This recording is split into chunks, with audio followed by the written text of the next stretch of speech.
Hello everyone, welcome back to my YouTube channel, which is Smart Digital Learning. Building your first PC is very exciting, but one small mistake can destroy your entire build. So today I'm going to show you the most common mistake beginner makes when building a PC. So you won't waste your time, you won't waste your money, and you're not going to waste your hardware. If this is what you're looking for, you are in the right spot. Just sit down and relax. Let's dig into it.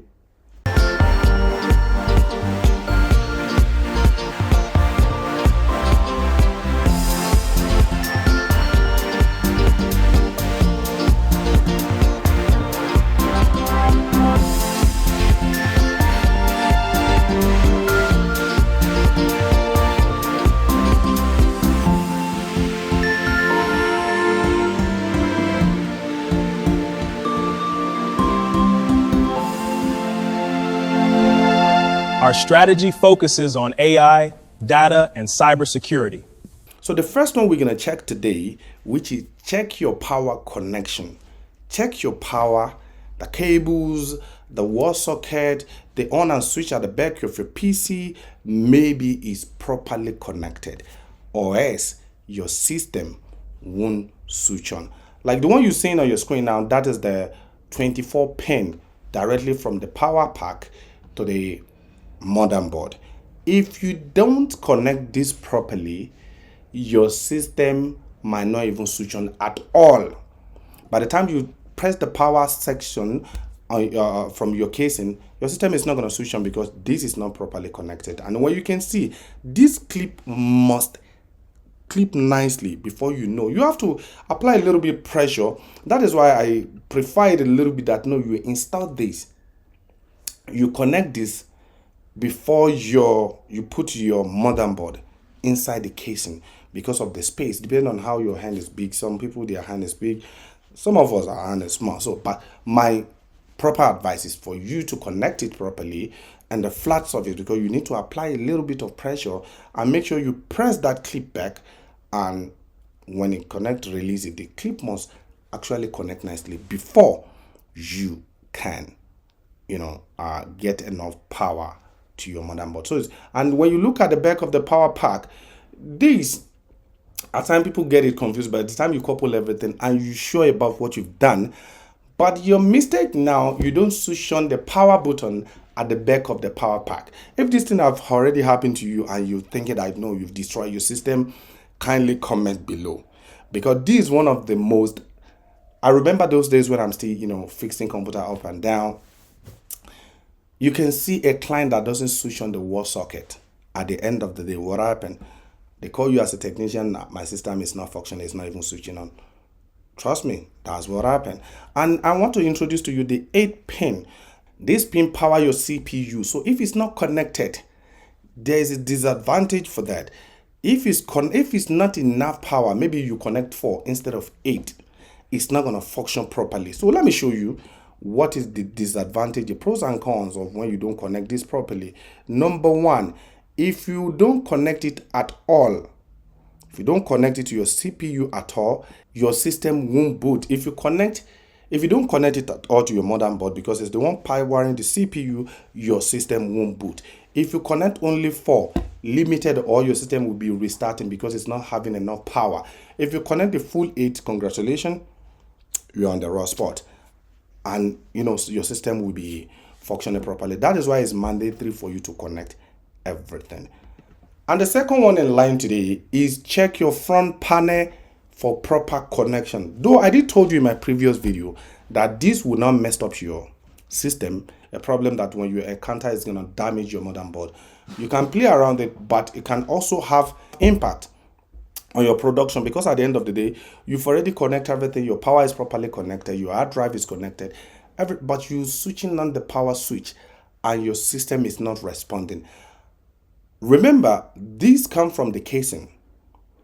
So this is only means that the casing can communicate with your motherboard. So if it's not properly connected, it's not going to function. Your casing is not going to communicate, or there will be miscommunication. When you connect the power to the reset, how is it? The reset is going to be switching on your system. So you have the time. The best thing that I can tell you, go through the manual, because we have different power, we have different motherboard, we have different casing. Just go through your motherboard, this where to connect this. And the good news is that there's always label there, like research W, that's research switch. We have HDD LED. That is the one that when your hard drive is working is going to be illuminating. And we have power switch. That is the one that power on your system. So when you go through the manual, you see where to connect all this one. And when you look at your screen, perfectly, I told you something earlier that no, you need to be patient and be observant. In that case, you're not going to make any mistake because most of this connection have been written on the motherboard. When you look at what I'm showing you here, you will see that this thing is already written on the motherboard. We have power LED, we have HDD LED, we have power reset, we have power switch. All those one have been written, and you're going to see the label on the motherboard. So if you are patient enough and you are if you are patient enough, you will see where the label is being written.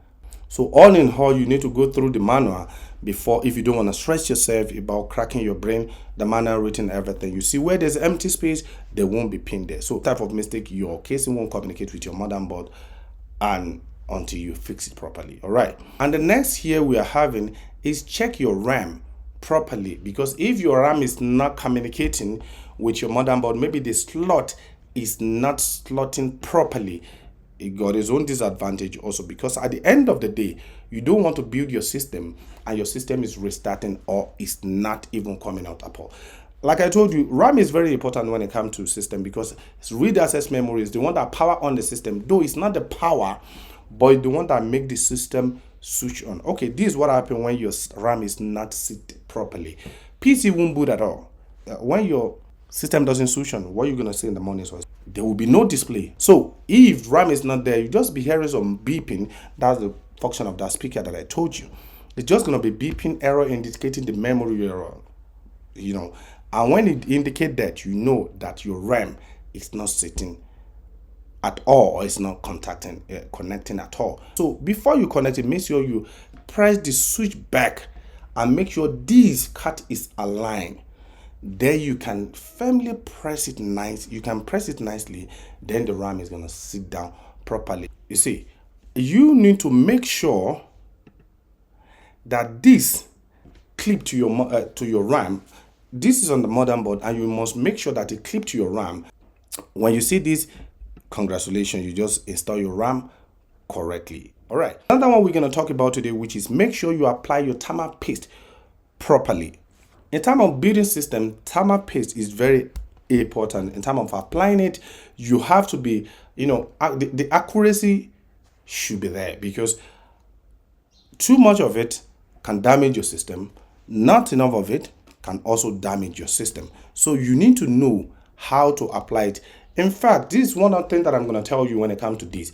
Don't do this mistake. Make sure you can do other mistakes, but your RAM is not sitting properly. Your system is going to be restarting. Those are the things you need to attend to.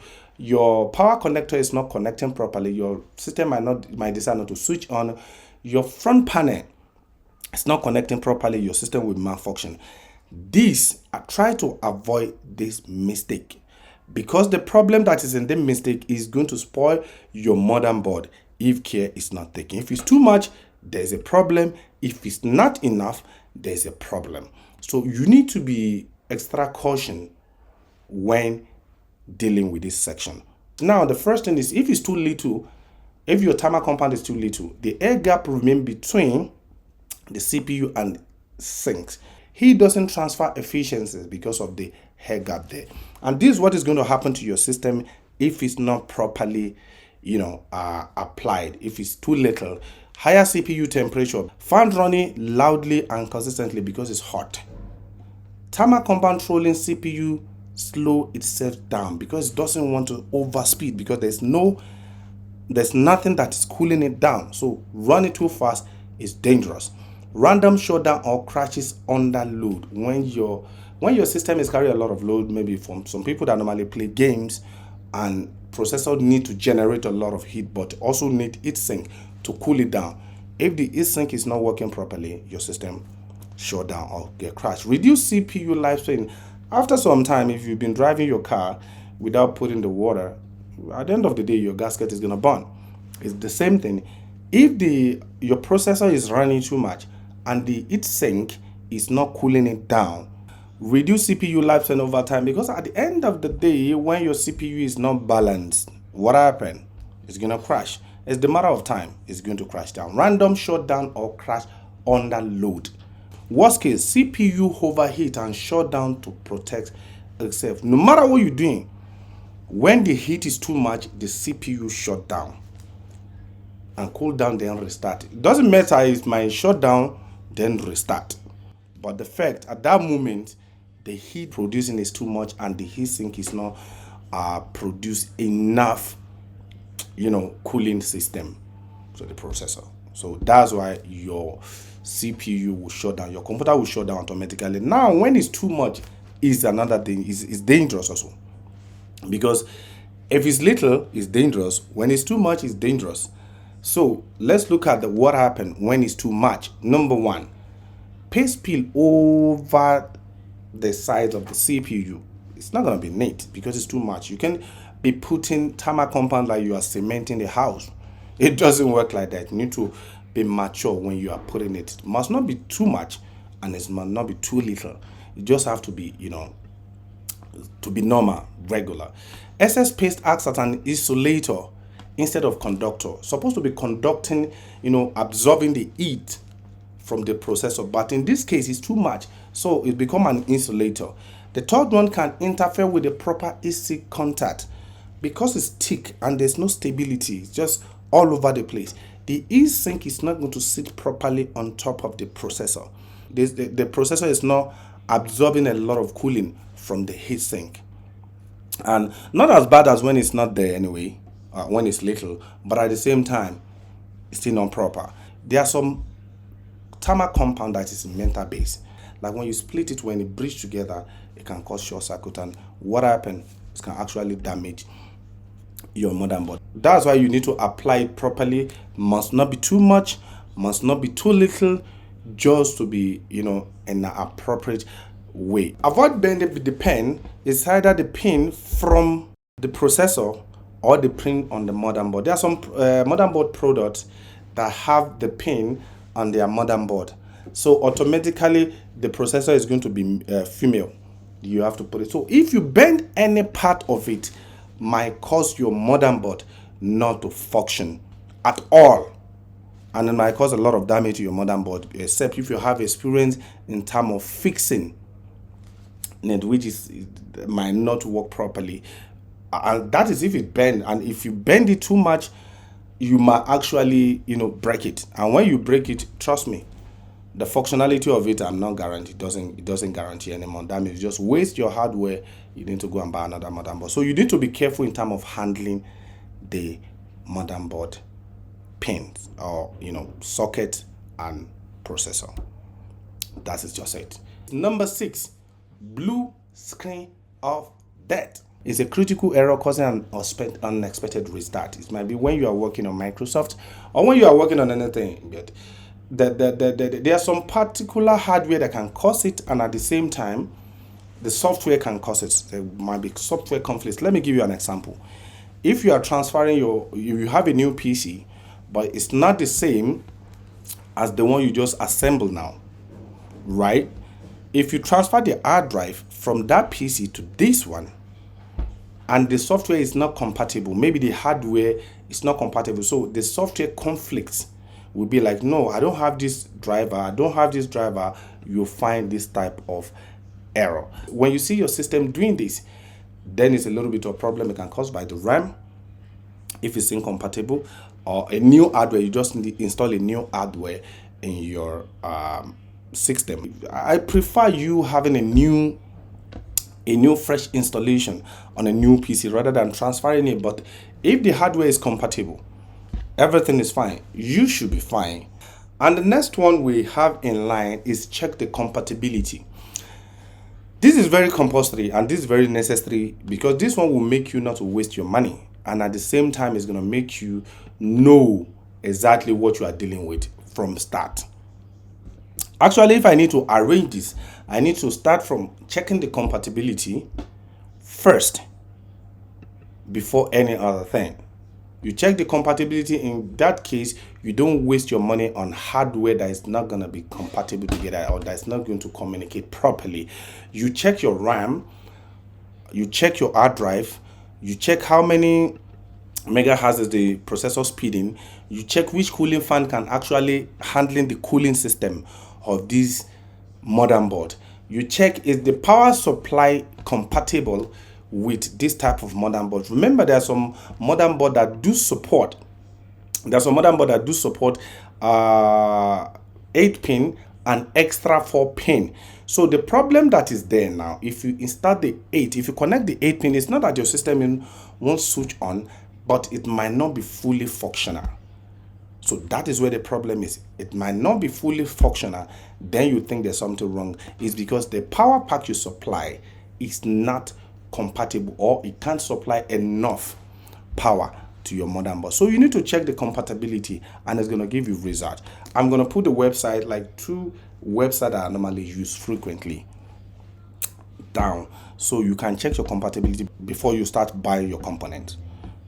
When you know this, I think your anxiety will reduce, and the mistake that you are going to be making during the installation will be little. If you find this tutorial helpful, please don't forget to subscribe, share this, and let's grow this channel together. Don't just watch, but subscribe. So anytime that I upload, you are going to be getting a notification. Please, please, please do subscribe to my channel. This is me to you from Smart Digital Learning, somewhere, signing out.